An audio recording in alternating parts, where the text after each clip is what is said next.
My name is Flash Isaac and I'm a teacher from the future. We shall be looking at electrochemical cells. Electrochemical cells are also referred to as voltaic cell or galvanic cells. Electrochemical cells and electrolytic cells are similar. However, they have a lot of differences. For example, the electrolytic cell is a redox process. Electrochemical cell is as well a redox process. What is a redox process? A redox process is a process where both oxidation and reduction are taking place simultaneously. Therefore, for electrolytic cells and electrochemical cells, we have oxidation reduction reaction. Now, what are the differences? The differences are: 1. The electrolytic cell converts electrical energy to chemical energy. Meanwhile, the electrochemical cells convert chemical energy to electrical energy. That is 1. 2. In the electrolytic cell, you saw at the top a direct current source. So, the electrolytic cell needs current, needs a direct current. Current is required. Meanwhile, the electrochemical cell doesn't need current, it produces current. There is no current source in the electrochemical cell. However, the cell gives out current. In electrolytic cell, you see that both the two electrodes, the cathode and the anode, they are in the same compartment. They are deep inside the electrolyte. But for electrochemical cell, the cathode and the anode are separated. They are not in the same compartment, and they are separated via a salt bridge. For electrolytic cell, the anode is positive while the cathode is negative. Meanwhile, for electrochemical cell, the cathode is positive. Before I embark on my procedures today, electrochemical cells, let's quickly look at some details under applications of electrolysis. Preparation of some compounds. Electrolysis can be used to prepare some compounds. Example, sodium hydroxide. Sodium hydroxide can be prepared in electrolysis of brine. Brine referred to as concentrated sodium chloride. And this electrolysis of brine is carried out in kernel survey cell. That is the industrial process used in electrolysis of brine. So, concentrated sodium chloride, the ions present are sodium ion, chlorine ion, and there is water, a little water. So, in water we have hydrogen ion and hydroxy ion. The negative ions goes to the anode. Therefore, chlorine ion and hydroxy ion migrate to the anode, while the positive ions go to the cathode. And they are hydrogen ion and sodium ion. At the cathode, hydrogen will be discharged preferentially because it is lower in the series. Although we are dealing with concentrated sodium chloride, yet the distance between sodium and hydrogen in the series is so far that concentration will not affect the discharge. Meanwhile, at the anode, chlorine ion is deposited. Although chlorine ion is higher than hydroxy ion, because we are dealing with concentrated sodium chloride, chlorine will be deposited instead because the distance between chlorine and hydroxy in the series is so close. Which means chlorine ion and hydrogen ion are discharged. What will be remaining? What will be left is sodium ion and hydroxy ion. So this sodium ion and hydrogen ion left in the basin will combine to form sodium hydroxide, which means sodium hydroxide is a product of electrolysis of brine. Electrolysis is used in the purification of metals. For example, if you have crude copper, which is impure copper, you can purify it using electrolysis. Anytime you need to purify metal, use the impure metal as the anode. The impure metal must be the anode. And the cathode should be tiny strips of the pure metal. The pure metal, tiny strip of the pure metal should be used as the cathode. And the electrolyte must contain the metal ion. So, If you are purifying crude copper, electrolyte will likely be copper sulfate because it contains the copper ion Cu2+. And the anode will be the impure copper. The cathode will be a tiny strip of the pure copper. In purification of metals, there is no preferential discharge. No one is preferentially discharged. This is what happens. The anode goes into the solution and gets deposited at the cathode. So the anode will go into the solution and go back to the cathode. And what is the anode? The anode is the impure metal. So the more the anode goes into the solution and gets deposited at the cathode, what will be left is the pure metal. Electroplating is also referred to as cathodic plating. Plating one metal with another. For example, iron spoon is coated with silver to prevent rusting. Most aluminium wire are coated with copper to deceive people so that they will feel, this is expensive, because copper wires are more expensive than aluminium wires and they last more than aluminium wires and they conduct more. They are better than aluminium wires. So even changeovers, the copper ones are better than the aluminium ones. But to deceive people or to make it look better or to improve perceived quality, we use copper to coat the aluminium so that it's like, wow, this is copper. So all these are under electroplating. Silver plating means to coat with silver. Gold plating means to coat with gold. Zinc plating means to coat with zinc, and it is referred to as galvanization. Tin plating means to coat with tin. Now, electroplating, the metal you wish to coat should be the cathode. This is why it is referred to as cathodic plating. Let's say you are using copper to coat aluminium. Aluminium is the metal you wish to coat. So aluminium should be your cathode. While the coating metal, the copper, should be your anode. And the electrolyte should be the salt containing the metal ions, the coating metal ions. So, once again, in electroplating, the anode should be the coating metal, the metal you want to use to coat another one. The cathode should be the metal you are coating, the metal to be coating. And the electrolyte should be salt containing the coating metal ions. So, the metal you are using to coat, the ions of that metal. If you are using copper to coat zinc, you use copper sulfate because copper sulfate is an electrolyte that contains the copper ions. Ladies and gentlemen, let's see the electrochemical cell. This is a typical electrochemical cell. In electrolytic cell, under here you will see something like DC source, but it is not present in electrochemical cell. The electrochemical cell, like the electrolytic cell, is made up of two electrodes, which is the cathode and the anode. But unlike electrolytic cell, the cathode here is positive and the anode is negative. Meanwhile, for electrolytic cell, the anode is positive. The cathode and the anode are separated. They are not in the same compartment. And salt bridge is used to separate them. The electrochemical cell works via this principle or this mechanism. Anode/anode electrolyte, then you have the salt bridge, then cathode/cathode electrolyte. In the case of this setup, you have the anode, which is zinc, slash the anode electrolyte. The electrolyte has to be zinc salt to give you zinc ion. While for the cathode, copper is the cathode and the electrolyte is the copper salt or copper ion, Cu2+. So this is electrochemical cell. You have your anode and the salt of the anode together. You have your cathode and the salt of the cathode as electrolyte.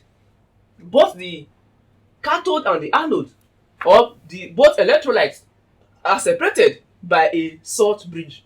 What does the salt bridge do? It has two main functions. The first function of the salt bridge is to complete the electrical circuitry. Without this salt bridge, there will not be link between the anode and cathode or the two electrolytes. The salt bridge helps to complete the circuit so that there will be interaction between the anode and the cathode. Also, it enables the movement of ions from one half cell to another. This is one half cell, another half cell, because the electrochemical cell has two half cells. Now let's see the things we need to know about how the electrochemical cell produces direct current. One In a metal ion system, there is a creation of potential difference. This is metal ion, this is metal ion, separated by a short bridge. So that will create a potential difference, that is voltage. This potential difference is referred to as electrode potential. For example, in a zinc ion or copper ion, this zinc ion will create electrode potential of zinc. Here will be the electrode potential of copper. Electrode potential is a measure of the tendency of the atom of the element of the electrode to undergo oxidation or reduction. So, what is the tendency of this guy or this guy to undergo oxidation? What is their tendency to undergo reduction? That is their electrode potential. Look at this, very important. Metals that are higher up in the series are usually the anodes. They have negative electrode potential. If you look at this anode and cathode, you see that the anode zinc is higher than copper in the electrochemical series. So the one that is higher up is used as anode in electrochemical cell, while the one that is lower up is used as cathode. Why? The one that is higher up has negative electrode potential, while the one that is lower, very low, they have positive electrode potential and they are used as cathodes. So in this process, EMF is generated, and EMF generated by a given electrochemical cell is simply the EMF of the cathode minus the EMF of the anode. Let's see a question under this EMF generation. Given that the electrode potential of copper is plus 0.34 volts and that of zinc is minus 0.76 volts, calculate the EMF of the cell. Just like we explained earlier, you see that zinc is higher than copper in the series. The electrode potential of zinc is negative. Copper is lower than zinc. The electrode potential of copper is positive. And the EMF of the cell is equals the EMF of the cathode minus the EMF of the anode. What is the anode? I told you that the anode is the one that is higher in the series and the one with negative electrode potential. So anode is zinc and it is the one with negative 0.76 volts, which means cathode is copper and the one with positive electrode potential. Cathode is equals plus 0.34 volts. From here, food is ready. EMF of the cell is EMF of the electrode potential rather of the cathode to give you plus 0.34 volts minus that of the anode minus 0.76 volts. This will give you 0.34 volts plus 0.76 volts. Minus times minus is plus. Now, let's look at the types or classification of electrochemical cells. Electrochemical cells are grouped or classified into primary cells and secondary cells. Primary cells are cells that cannot be recharged when they are used up. Why? This is because the reaction that generates their current is irreversible. Primary cells cannot be recharged when they are used up because the reaction that generates their current is irreversible. Meanwhile, secondary cells are cells that can be recharged. Why? The reaction that generates their current is reversible. It can be reversed.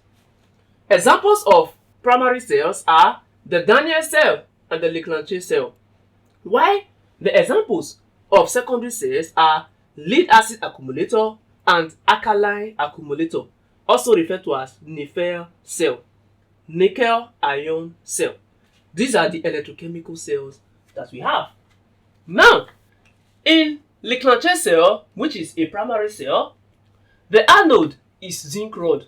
Remember, for electrochemical cells, the anode is the negative electrode, while the cathode is the positive electrode. So, the anode used in Leclanché cell is zinc rod.